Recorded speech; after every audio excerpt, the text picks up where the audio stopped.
Hi everyone, I'm here with Melissa Tears, and he will share with us what is the importance of practical neuroscience and its relevance with the hypnosis and what is the approaches. Okay.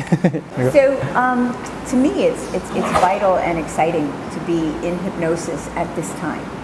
We have the ability to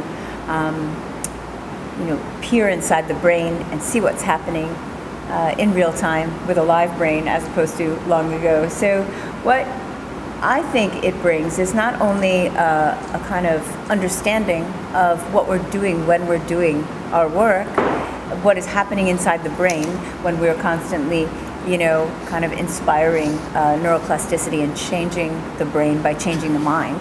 I think once you have an understanding of that, you can be far more strategic, right? So for me, it's about learning how to teach people how to rewire their own brains, kind of self-directed neuroplasticity.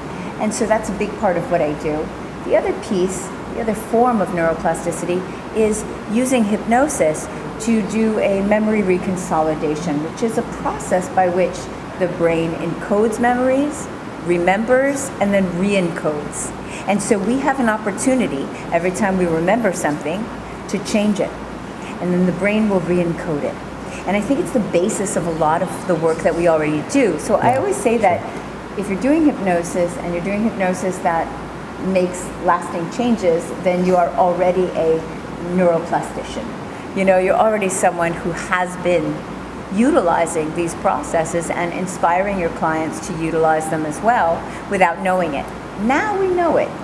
So once you know it, get a little bit more strategic about how to use all of the suggestions and NLP patterns and, everything from Ericksonian and direct classical hypnosis. And you can kind of combine all this in a system that teaches the brain to change. Any habituated patterns of thought, patterns of feeling, patterns of doing can be rewired more easily and quickly than we ever thought.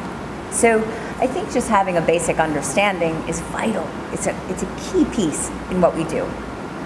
Yeah, sure. Making some kind of new roads in the brain. Absolutely. Yeah. New neural pathways, connecting one neural network to another and then joining them.